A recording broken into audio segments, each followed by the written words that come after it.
നഹ്മദുഹു വനുസല്ലി അലാ റസൂലിഹിൽ കരീം അമ്മാ ബഅദ്. നല്ല മര്യാദകളും നല്ല സ്വഭാവ രീതികളും ഒരു സത്യവിശ്വാസി തന്റെ ജീവിതത്തിൽ പകർത്തൽ അനിവാര്യമാണ്. ഇസ്ലാം പഠിപ്പിച്ച നല്ല മര്യാദയാണ് നമുക്ക് ഹെൽപ്പ് ചെയ്ത, നമുക്ക് ഉപകാരം ചെയ്ത ആളുകൾക്ക് തിരിച്ചു ഉപകാരം ചെയ്യൽ. ഇനി അതിന് കഴിഞ്ഞില്ല എങ്കിൽ നാം പ്രശംസ കൊണ്ടോ നല്ല വാക്കുകൊണ്ടോ അവരെ സന്തോഷിപ്പിക്കൽ. വാഹനം കാത്തു നിൽക്കുന്ന സമയത്ത് നമുക്ക് ലിഫ്റ്റ് തന്ന ആളുകളുണ്ട്, അതുപോലെ വഴി പറഞ്ഞു തന്നവരുണ്ട്. സാമ്പത്തിക പ്രതിസന്ധി ഘട്ടങ്ങളിൽ നമുക്ക് ആശ്വാസത്തിന്റെ വാക്കുകൾ പറഞ്ഞവരുണ്ട്, സഹായവുമായി കടന്നു വന്നവരുണ്ട്. അവർക്ക് തിരിച്ചു ഉപകാരം ചെയ്യൽ അത് ഇസ്ലാമിന്റെ മര്യാദയാണ്.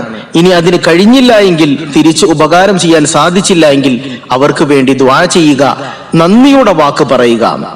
ആദരവായ നബിതങ്ങൾ സല്ലല്ലാഹു അലൈഹി വസല്ലം പഠിപ്പിച്ചു, മല്ലാ യഷ്കുരിന്നാസ് ലാ യഷ്കുരില്ലാഹ് ഔ കമാ ഖാല അലൈഹി സ്വലാത്തു വസ്സലാം. ജനങ്ങൾക്ക് നന്ദി രേഖപ്പെടുത്താത്തവൻ അള്ളാഹുവിന് നന്ദി രേഖപ്പെടുത്തിയിട്ടില്ല. ജനങ്ങൾക്ക് നന്ദി രേഖപ്പെടുത്തൽ അത് ഏറ്റവും വലിയ ഒരു ഇബാദത്താണ്. നന്ദിയുടെ വാക്ക് പറയൽ, നാം ഒരു ശുക്ർ രേഖപ്പെടുത്തൽ, ഇതൊക്കെ വലിയ പ്രതിഫലമുള്ള കാര്യമാണ്. അങ്ങനെ ചെയ്യാത്തവർ അള്ളാഹുവിനും നന്ദി രേഖപ്പെടുത്താത്തവരാണെന്ന് റസൂലുള്ളാഹി സ്വല്ലല്ലാഹു അലൈഹി വസല്ലം ഈ ഹദീസിൽ നമ്മെ പഠിപ്പിക്കുകയാണ്. നാം പലപ്പോഴും നന്ദിയുടെ വാക്കായി പറയാറുള്ളത് താങ്ക്സ് എന്നോ അല്ലെങ്കിൽ നമ്മുടെ ഭാഷയിൽ നന്ദി അല്ലെങ്കിൽ വളരെ ഉപകാരം എന്നൊക്കെയാണ്. ഇത് തെറ്റായ വാക്കൊന്നുമല്ല, എങ്കിലും സുന്നത്തായ രീതി ജസാക്കല്ലാഹു ഖൈറ എന്ന് പറയലാണ്. ഇതിന്റെ അർത്ഥം അള്ളാഹു നിങ്ങൾക്ക് ഖൈർ, നന്മ, പ്രതിഫലം നൽകട്ടെ എന്നാണ്.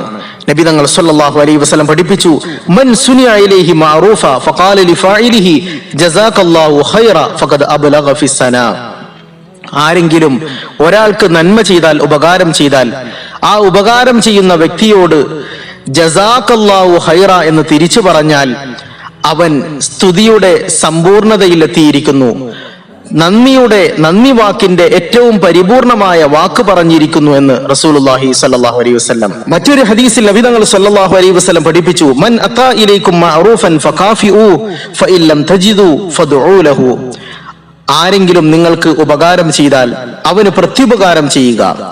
ഫഇൻ ലം തജിദു, നിങ്ങൾ അങ്ങനെ പ്രത്യുപകാരം ചെയ്യാൻ കഴിഞ്ഞില്ല എങ്കിൽ, അതിന് സാധിച്ചില്ല എങ്കിൽ ഫദ്ഉ ലഹു, ആ മനുഷ്യന് വേണ്ടി നിങ്ങൾ ദുആ ചെയ്യണമെന്ന് റസൂലുള്ളാഹി സ്വല്ലല്ലാഹു അലൈഹി വസല്ലം.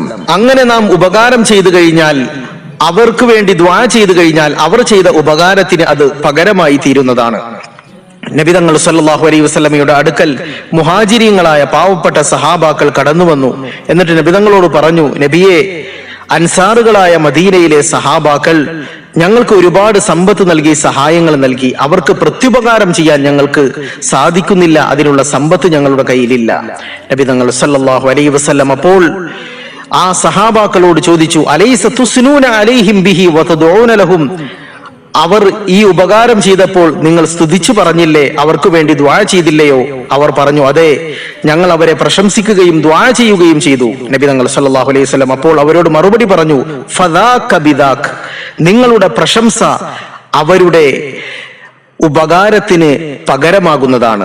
നിങ്ങൾ അവർക്ക് വേണ്ടി നടത്തിയ ദുആയും പ്രശംസയും ഒക്കെ ജസാക്കല്ലാഹു ഖൈറ തുടങ്ങിയ വാക്കുകൾ അവർ ചെയ്ത ഉപകാരത്തിന് പകരമാകും, പ്രത്യുപകാരമാകുമെന്ന് റസൂലുള്ളാഹി സ്വല്ലല്ലാഹു അലൈഹി വസല്ലം. അല്ലാഹു തആല ഇസ്ലാമിന്റെ ഈ സുന്ദരമായ മര്യാദ ജീവിതത്തിൽ പകർത്താൻ നമുക്കെല്ലാവർക്കും നല്ല തൗഫീഖ് പ്രദാനം ചെയ്യുമാറാകട്ടെ. അല്ലാഹുമ്മ ജഅൽനാ മിനശ് ശാകിരീന യാ ദൽ ജലാലി വൽ ഇക്റാം. ആമീൻ ബിറഹ്മതിക യാ അർഹമർ റഹീമീൻ.